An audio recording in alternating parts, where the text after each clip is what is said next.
Hi, I'm Kendra Corman. If you're a coach, consultant, or marketer, you know marketing is far from a perfect science. And that's why this show is called Imperfect Marketing. Join me and my guests as we explore how to grow your business with marketing tips and, of course, lessons learned along the way.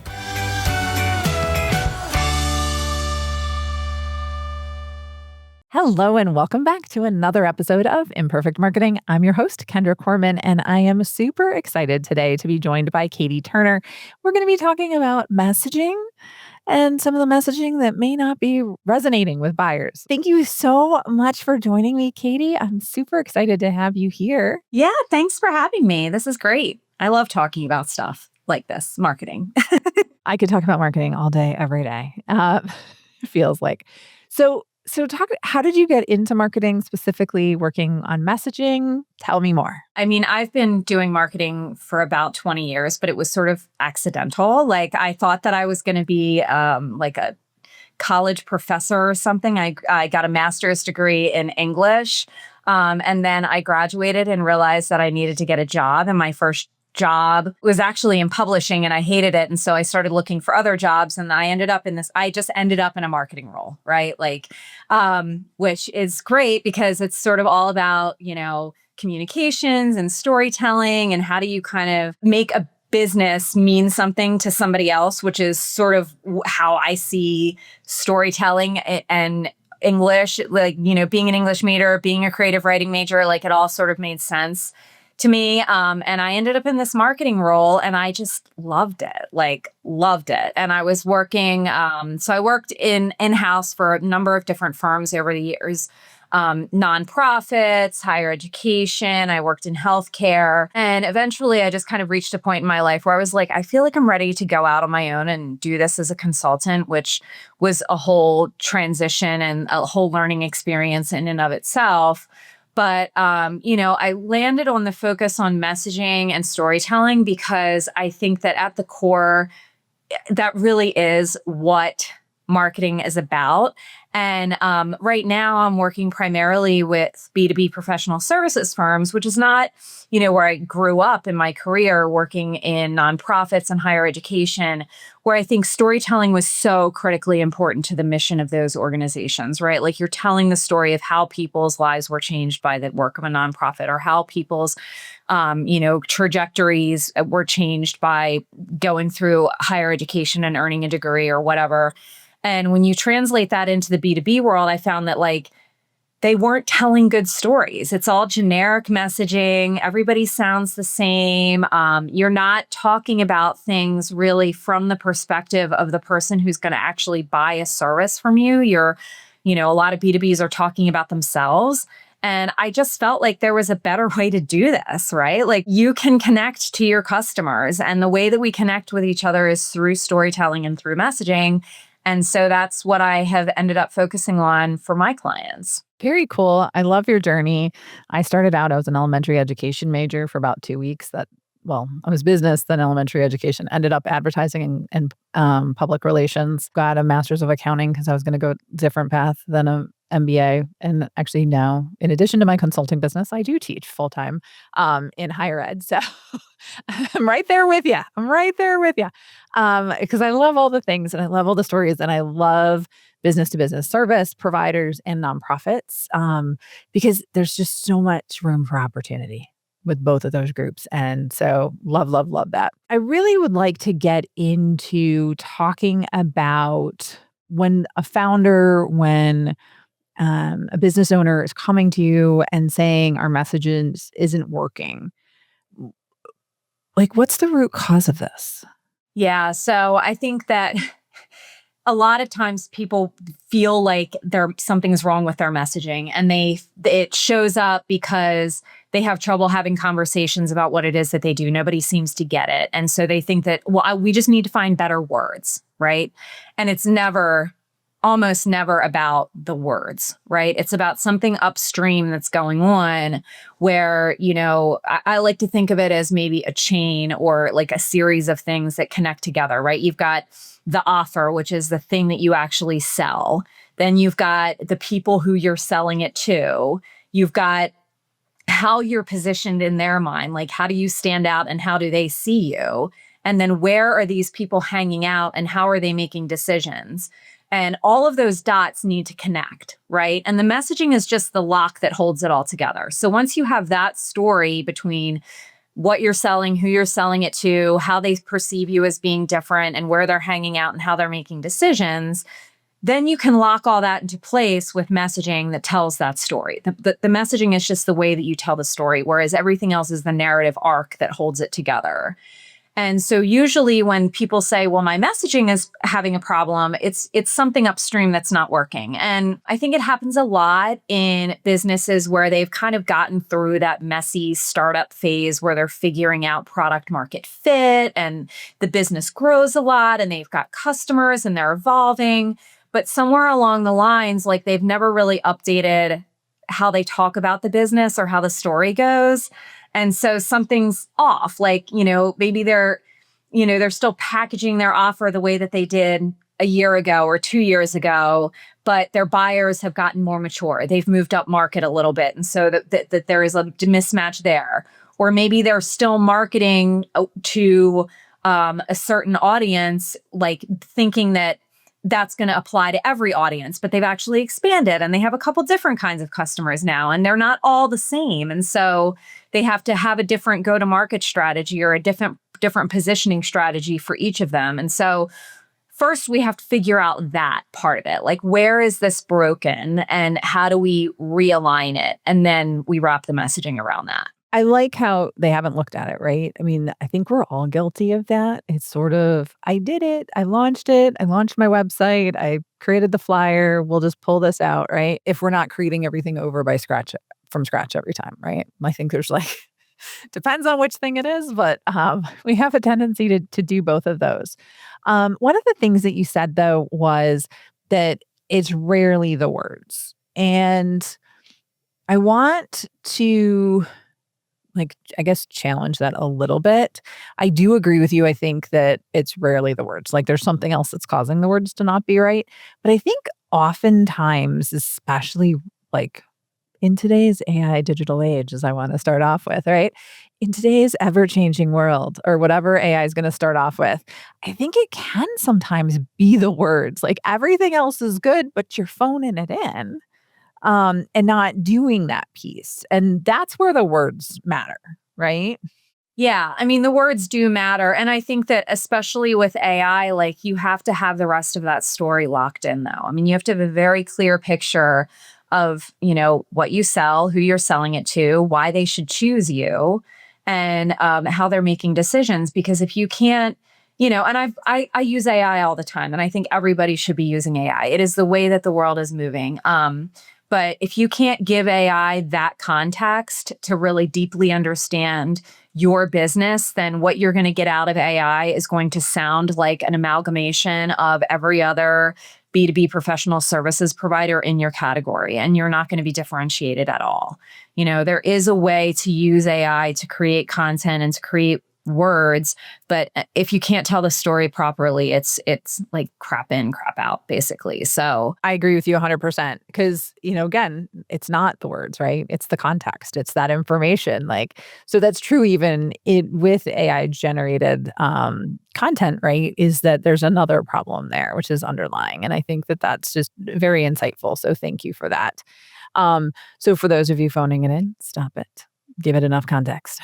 Yeah. And I think the other piece of that too is that a lot of times you're so focused on yourself. Like, as the founder, you know what you do and you're so deep in your own expertise. You know it inside and out, and you know how to explain it, but you don't understand how your buyers are hearing it. And you don't understand what context they're coming from and what nuance they are going to bring to the table. And that's the other piece of it that AI is going to miss. Like, they don't know your buyers specifically. They only know what you give it. And so you really have to understand, like, who your customers are and how they're making decisions and what their buying triggers are, not just their pain points, but like, what is the thing that's actually going to make them flip the switch and hit buy? You have to know what that is so that you can speak to those moments in your messaging. And that is what's going to create something that's going to really resonate and build business for you. You mentioned storytelling, right? You've mentioned, like, especially with AI, right, that you have to have that story down, right? And you've talked a little bit about your origins and storytelling and creative writing, things like that. What does it mean to you? What does storytelling mean to you in the B2B space, right? So we're talking about B2B service providers. What is storytelling like in that space for you? It's about giving your customer a clear understanding of the path that they're going to take, the journey that they're going to take to from I have this problem to now my problem is solved, right? So you have to start out, it's like you can talk about the customer as the hero and the hero's journey and all of that kind of stuff, which is all true. But, in the most simplest of terms, it's like, how are you going to help your customer get from point A to point B? That's it. Like they have a problem. The problem needs to be solved. And they need to see exactly how you're going to solve it for them. So they need to know, okay, first, this person deeply understands my context and the nuance of my situation. And B, this is what they're going to do for me. And this is what it looks like. This is step by step what's going to happen. This is how long it's going to take. These are the different outcomes that I can expect at each, milestone or phase. Like, this is what it's going to look and feel like. And then these are the results that I'm going to get. And it's, not just the deliverable, whatever that is, a website or a new financial management system or whatever it is that you offer. But the deliverable plus, like, what capability is that going to allow them to have now? Like, what can they do now that they couldn't do before? And why does that matter? What is the ultimate benefit of this? Because you're not just selling like the end result, you're selling the whole journey. And especially, I think, for B2B services, like, it's very hard to differentiate. I mean, accountants do accounting. HR people do HR stuff. MSPs and IT professionals do IT MSP stuff. And there's yes, you can differentiate, but there's not a lot of like wiggle room within there. There's a certain, expectation of what's going to happen. So the better you can be at explaining to your potential buyer exactly what that path is going to look like for them, the more you can get away from the generic language of like, we solve your people problems, or we make your technology work harder for you, or we're innovative and creative. You want to give them a true sense of like, what does this feel like for me? How am I in this story? That is, I think, what storytelling really means in the B2B space. Do you have an example or a good example, or could we make one up on the spot here? Yeah. I mean, let me kind of think about that for a second. Sorry to put you on the spot. I will say, well, I'll let you think for a second, and I'll fill some time. But I was laughing because you're like, MSP and IT people do like MSP and IT stuff, and I was like, oh, they could totally differentiate. Security, we don't care. Do it on your own. Like, but no, sorry, my mind went down a rabbit hole. I think that like, I'll just use an HR firm as an example, right? Like, HR firms all do the same category. It's a category, right? Like, HR is a category. And if you are somebody who is in the market for outsourced HR services, you're expecting a certain menu of things that you're going to get from your outsourced HR professional. And that doesn't really change. Like, you're not going to like suddenly invent a new way of new HR issues. Right. Like, you're not going to invent a new way of doing outsourced HR. But what you can do is help your customers sort of better understand what that even means for them. Like, okay, so you're going to do this outsourced HR stuff for me, and you're telling me that that's important, and it's going to like, because my people are my most valuable asset. Well, duh, maybe I already know all of this stuff, right? So hopefully.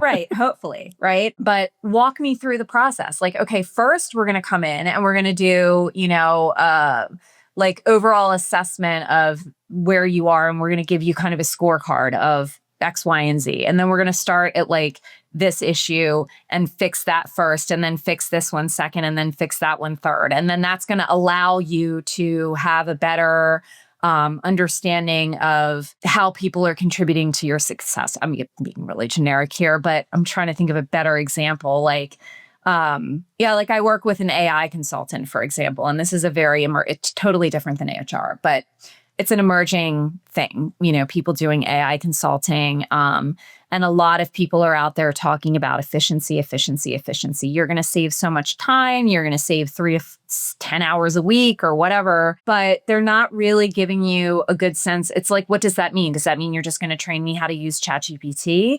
And what if I'm a little bit nervous about, using AI because my business is more regulated, or I have some compliance concerns or some governance, some real risk management concerns.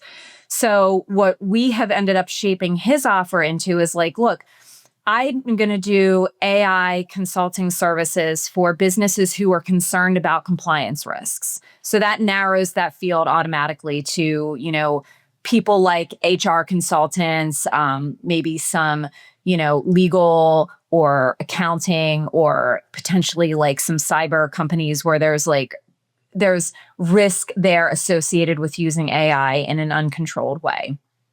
So automatically he's narrowed his audience. Okay. And then from there, it's like, okay, well, what is the appropriate starting point for somebody who is concerned about risk of using AI? It's not going to be teach my team how to use ChatGPT and how to write better prompts. That's not what they want. What they want is to understand where their risks actually exist. So the starting point maybe is an audit or like some sort of an assessment that points out the gaps where they could potentially be at risk or that their data could be exposed. And then from there, what's the next best step for that person? Again, it's not going to be like compliance and training. It might be to close those gaps. And what outcome are they looking for? They're not necessarily like efficiency gains and hours saved are important, but they're not like the lead thing that they're looking for. So they're looking for an outcome that has to do with you are going to be able to use AI safely in a controlled and governed environment where you have full visibility into what's happening in your organization and how your employees are using AI. That's a completely different story than what other AI consultants might be saying. And it appeals to a different type of audience. Some people might be looking just purely for efficiency and time savings, but that's not the customer that my guy is going after. Well, I think I love that. I love how you told the story. I love how you told the story from the customer perspective, right? What they can expect, what they need. Because I think that part is so important and it's too often overlooked for like people skip that part, right? Like you were saying, we're so close to the business. We know what we do. We know how we do it differently, but we don't communicate it any differently. And that story piece and that narrowing down on who the audience is and how they need stuff that's different than maybe somebody else, right? Like an independent coach or consultant might not need anything like super secure, right? So just a paid plan of Claude or ChatGPT or whatever is probably going to offer them enough protections and just encourage them, not to upload their financials or anything crazy like that, because I have heard of people doing that, which is crazy, but whatever. And so I think again, you're creating differentiation. Yeah. And I think it really starts with that understanding of who your buyer is and matching what you're selling to what your buyer actually needs and how they perceive what it is that you're offering, right? Like, and I think that example of like, you can sell AI consulting and there are a lot of different outcomes that can come from that. You can be pushing efficiency, you can be pushing time saved, you could be pushing money or revenue gain or get more leads or automate your workflows or whatever.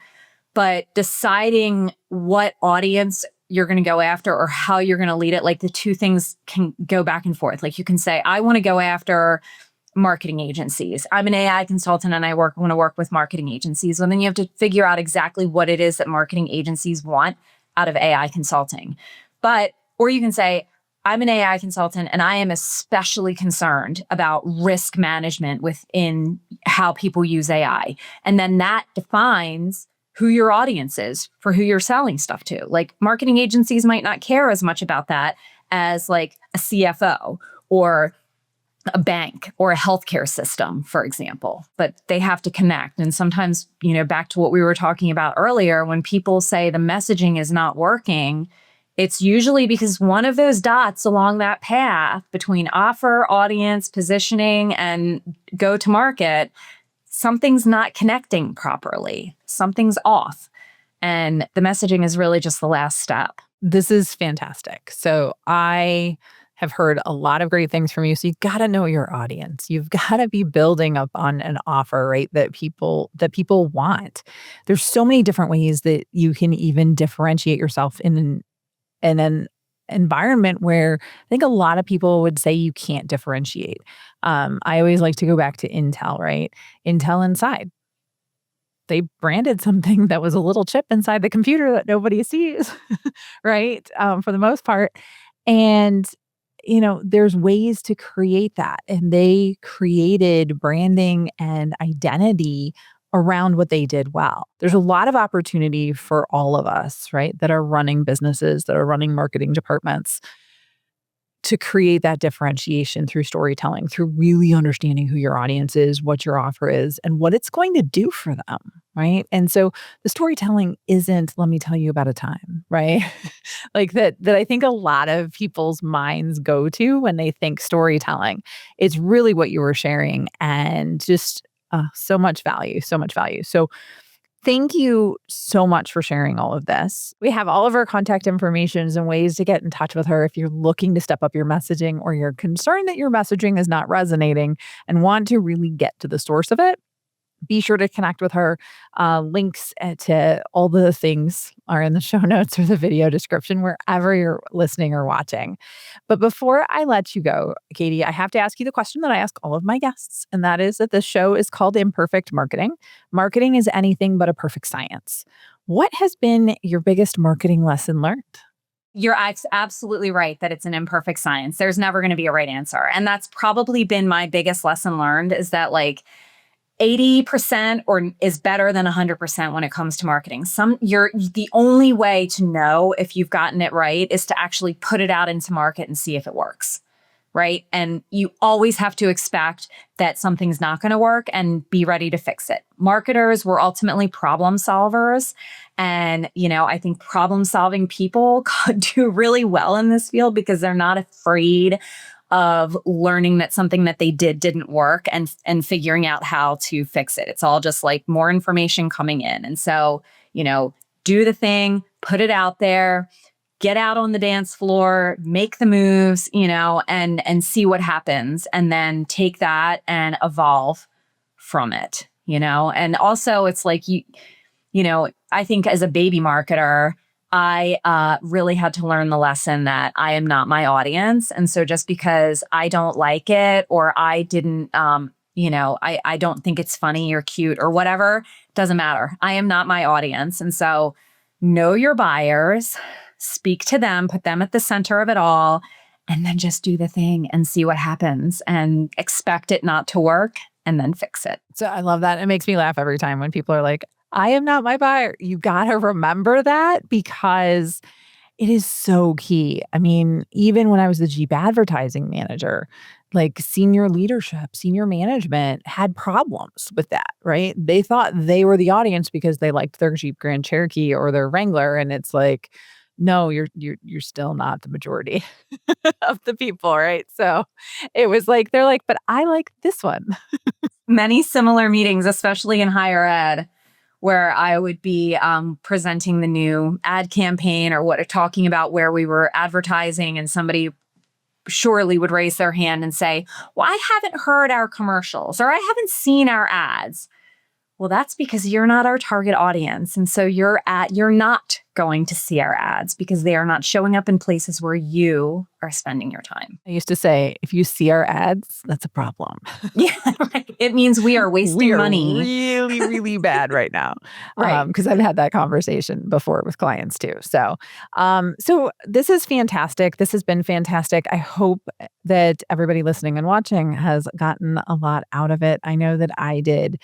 So really think about storytelling from a little bit different of a perspective than I think a lot of people position it, to help you create differentiation and make sure that your messaging is resonating with people, right? And so super important, make sure that you're not wasting your marketing dollars, right? By doing more marketing with with really a broken infrastructure, right? Not necessarily the words, but everything else that goes with it.